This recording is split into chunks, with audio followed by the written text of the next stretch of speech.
Bonjour tout le monde, j'espère que vous allez bien. On est le vendredi 9 avril et aujourd'hui, enfin, je vous fais la vidéo pour vous montrer mon nouveau matériel de coloriage. Donc je vous mets dans la description la première vidéo que j'avais fait donc, avec mon matériel que j'avais donc au mois de juillet 2020. Donc même avant, hein, ça faisait un moment que je l'avais. Et du coup, pour mon anniversaire... Donc j'avais eu les Faber-Castell Pitt et je me suis racheté d'autres matériels. Et donc dans cette vidéo, je vais pas arrêter de dire et donc je crois. Dans cette vidéo, je vais vous montrer tout ce nouveau matériel que j'ai acheté depuis cette vidéo. Alors on va commencer, donc je vais tout mettre sur le côté et on va commencer par les Faber-Castell Polychromos. Sur le côté, voilà. Donc c'est la boîte de 36 couleurs. Donc voilà. Donc voilà, c'est des crayons de couleur artistiques, donc qui coûtent un bras, mais qui sont hyper beaux. Ils le font des coloriages juste super beaux. Je vais vous montrer ça à l'œuvre avec ce petit livre de coloriage que j'ai eu aussi pour mon anniversaire.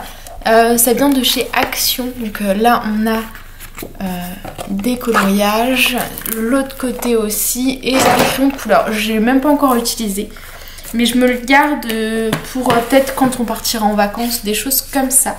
Donc on va prendre une page plutôt jolie. Tu m'obligeras à la faire après peut-être. Non, je vais prendre la première page. Bah tiens, regardez. Donc on va utiliser, sachant que j'ai pas pris mon essence et tout ça, hein. Normalement je vous zoome sur le petit coin de la page là, et on va prendre des petites couleurs pour voir un peu l'effet des feux de tout, des crayons de couleur.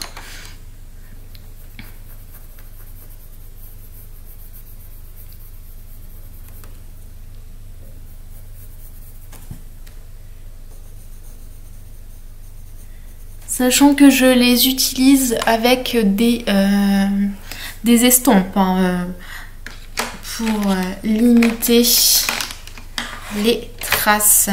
Mais ils s'utilisent très facilement. Ils sont très très pigmentés. Donc là j'appuie pas. Et sont déjà très pigmentés. Sachant que je peux avoir des teintes beaucoup plus pigmentées en jouant avec l'essence sans odeur. Donc c'est des crayons où il faut repasser plusieurs fois sans trop appuyer pour ne pas abîmer la pointe. Et là on voit déjà que c'est vraiment pas mal. On va faire l'intérieur comme ça. En plus ils sont pas très bien taillés.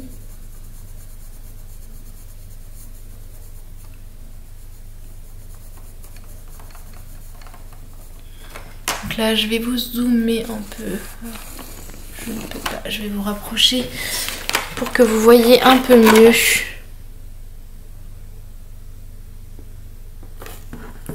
Donc là vous voyez hein, ils sont vraiment bien pigmentés. Là il n'y a pas trop de traces hein. Pourtant j'ai fait ça à la va-vite hein. Du coup c'est vraiment pas mal comme crayon. Donc avec l'arrivée des crayons de couleur, je me suis acheté, donc je vais vous dézoomer là, histoire qu'on voit mieux. Donc avec l'arrivée des crayons de ces Polychromos de chez Faber-Castell, je me suis acheté, alors je vous ai même pas monté le nuancier, je me suis acheté deux tailles de crayons, donc le Tigal et le DAL 133. Donc le DAL 133 est en aiguise crayon, c'est-à-dire qu'à l'intérieur il y a deux. Normalement on peut les voir, mais je ne sais pas si je vais pouvoir vous les montrer. En gros, deux cônes qui vont aiguiser le crayon. Je Je vais vous montrer avec un crayon lambda. Donc là, on entre le crayon et on a juste à tourner. Bon, là, il est pas trop mal fait. Voilà. Et en fait, là, on choisit la mine qu'on veut. Si on veut une mine pointue ou une mine plate. Donc voilà. Donc moi, je l'ai réglé pour mine pointue. Donc voilà. Donc ça taille hyper bien. Et oula, bon, c'est pas grave. Ça, c'est un vieux crayon. Donc j'ai moins de mal à le faire tomber. J'aurais fait ça avec un polychrome. Je pense que j'aurais pleuré. Alors, je vais le retailler un peu du coup. Donc on tourne la manivelle et en fait c'est très économique parce que ça enlève que le strict nécessaire. Donc là vous voyez c'est que de la poussière un peu. Et ensuite le Tigal permet de finir la mine. Donc là on a 5 niveaux de mine. Donc petite mine à grande mine. Et je sais plus comment il est réglé celui-là. Je pense que c'est en grande mine, ouais, voilà. Ça permet de chignoler la mine. Et alors moi je le fais en grande mine. Je sais pas trop comment faire pour les polychromos. Si le mieux c'est de la grande mine ou de la petite mine. J'oscille encore un peu pour les économiser. Donc n'hésitez pas en commentaire à me dire si selon vous la grande mine comme ça ou la petite mine.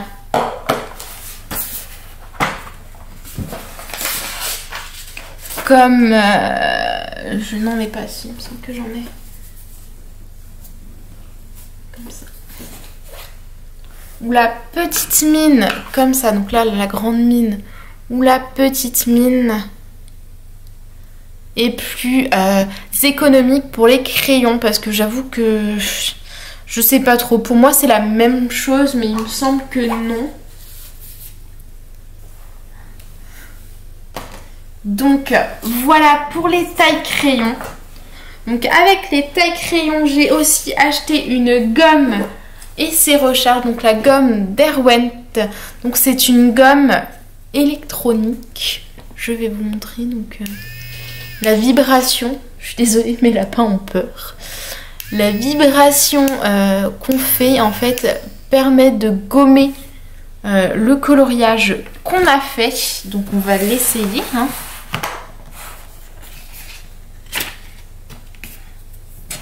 Donc là, je n'ai pas de crayon. Bah si, on va prendre là. Donc on va écrire un petit mot.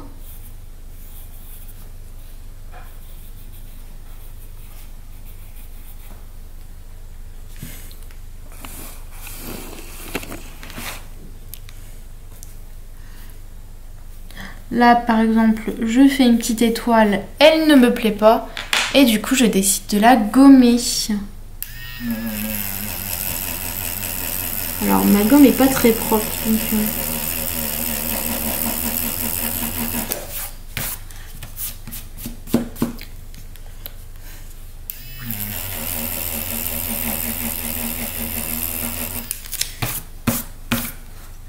alors, elle n'est pas très bien.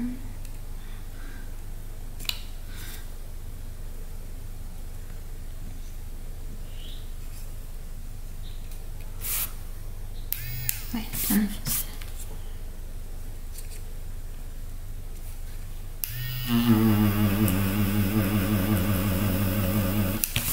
Alors normalement ça gomme mieux que ça. Mais je ne sais pas pourquoi ça ne veut pas bien faire aujourd'hui. Mais du coup ça permet de gommer avec précision. Par exemple quand on dépasse là, on peut gommer auprès du trait pour enlever les endroits qui dépassent ou quand on se trompe. Donc là, est-ce que ça va faire le focus? Donc là, vous voyez, on ne voit plus les traits qui dépassent.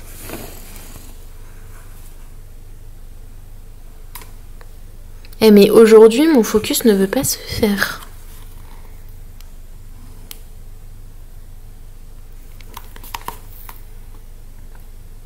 Donc là, vous voyez, ça a bien enlevé ce qui dépassait et ça permet d'économiser aussi les gommes.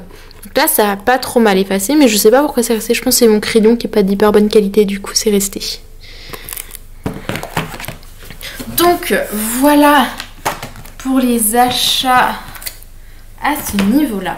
Mais j'ai aussi acheté, parce qu'en fait dans la boîte de 36, je vais vous montrer les nuances, il n'y a pas les couleurs peau. Donc il y a des couleurs jaune, orange, rouge, rose, bleu, vert, marron, marron foncé et quelques gris et gris blanc. Il y a un blanc, un blend, enfin un blanc, blanc blender, enfin voilà. Donc j'avais pas les couleurs peau. Du coup j'ai racheté les couleurs peau. Donc c'est 116, je sais même plus les numéros. Donc c'est 132, 131, 189. C'est les mêmes numéros que pour les feutres et des marrons. Donc le 280 et 283. J'ai été au Géant des Beaux-Arts parce qu'en fait le DAL 133 n'était qu'au Géant des Beaux-Arts sur Rennes en fait, et il était moins cher là-bas. Du coup j'ai été au Géant des Beaux-Arts et en même temps j'en ai profité pour prendre des polychromos à l'unité. Ils sont un petit peu plus chers, mais vu que j'étais là-bas je me suis dit autant les prendre là-bas. J'ai aussi acheté donc cette trousse multi-compartiment donc sur Amazon. Donc voilà, on peut prendre donc là il y a une rangée et on peut mettre aussi une autre rangée en bas avec là de quoi ranger des petits trucs. Donc j'y range les polychromos qui ne sont pas dans la boîte et ceux de la boîte vont aussi aller dedans hein. Et j'ai aussi racheté donc des feutres, donc le bleu la 220 pour faire les ombrages souvent dans les yeux des Disney. Et alors un des bleus, un des jaunes, mais je me souviens plus lequel, je crois que c'est ce jaune là que j'ai racheté. Donc le 108. Il me semble que c'est celui-là que j'ai racheté. Et peut-être que j'ai pris le 108 et le 103, j'ai un doute hein. Je sais plus, ça fait un moment que je les ai. Donc c'est deux jaunes que je range également dans la trousse. Parce que vu que je vais pas tout prendre les crayons, donc j'aurai largement assez normalement pour ranger les deux. Donc cette trousse là est vraiment très pratique en fait, il y a deux contenants. Donc voilà, et il y a aussi également une pochette à ce niveau là. Et ici, il y a une petite pochette et elle est trop jolie, vous trouvez pas? Avec ces petits chats de partout là. Je l'adore trop. Je vous mettrai le lien dans la vidéo de la trousse. Donc voilà pour les crayons de couleur, les achats crayons de couleur.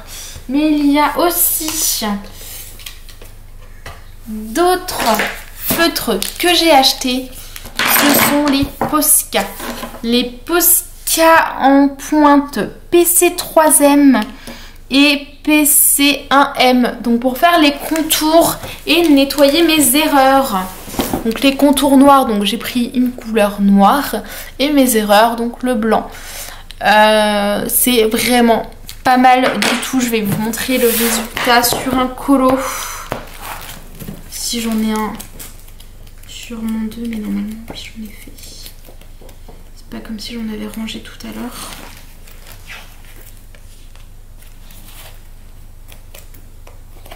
Bah.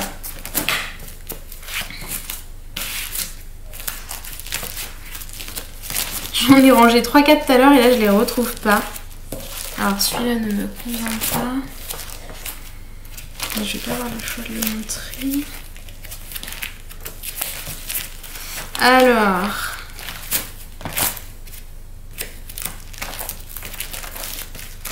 Bah.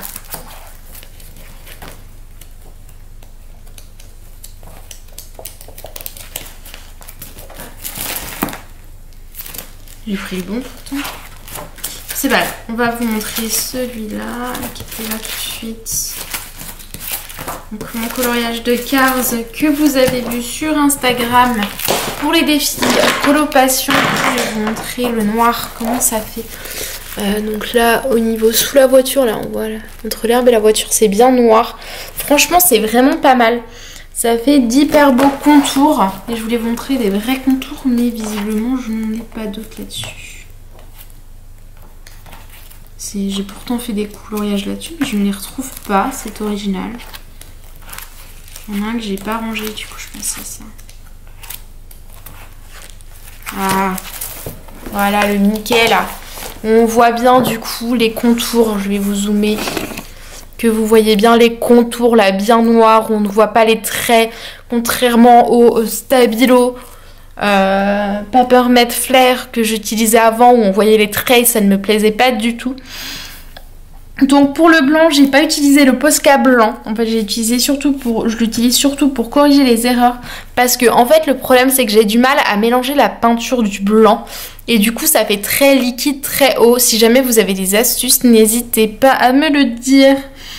Parce que c'est assez frustrant de ne pas réussir à utiliser ce Posca blanc alors que le noir, j'y arrive sans problème. Donc là, vous voyez, il y a une grande zone. Non, vous ne voyez pas. Là, vous allez le voir. Donc avec les feutres, donc je vais vous enlever là. Et on voit pas les traits en fait. On voit là par endroit, mais je sais pas, j'ai du mal à gérer le truc. Mais du coup, c'est vraiment pas mal du tout. Vous voyez, on voit les traits. Je sais pas pourquoi, je pense que j'en avais marre et du coup, j'ai un peu, mais sur les contours, c'est vraiment pas mal du tout. Ce fameux Posca noir dont tout le monde parlait. Et sinon, ce livre aussi est un nouvel achat. C'est mon achat post-confinement de novembre. Alors que pour ma part, je n'étais pas confinée, je travaillais quand même, mais je me le suis acheté avant la fermeture des magasins. Donc c'est ce tome 2 de chez Disney que vous avez pu voir en vidéo parce que oui, je l'ai découpé. Je l'ai découpé en vidéo et j'avais très peur de le faire, mais c'est beaucoup plus pratique parce que j'ai juste à sortir la page et faire mon coloriage et remettre dessus, et je pense que ça va conserver mes coloriages plus facilement et à la fin je pourrai regarder mon travail. J'espère un jour finir mon tome 1 et mon tome 2. Du coup, je vous montre vite fait. Mais vous l'aviez déjà vu dans la vidéo que je vous mettrai en description sur la découpe de ce livre. J'ai vu que certains la regardaient encore et je vous en remercie. J'espère qu'elle vous a aidé à découper votre livre avec amour. Donc voilà pour ce matériel acheté dernièrement. Donc nous avions la trousse avec les Faber-Castell Pitt et les Polychromos, les Posca, mon livre que je vous ai montré vite fait, donc de chez Action, ma gomme, mon taille-crayon Tigal et mon dalle 133 qu'il va falloir que je vide un peu parce qu'il est un petit peu plein là. Je vous remercie d'avoir regardé la vidéo et je vous dis à très vite pour de nouvelles vidéos coloriage qui ne seraient tardées.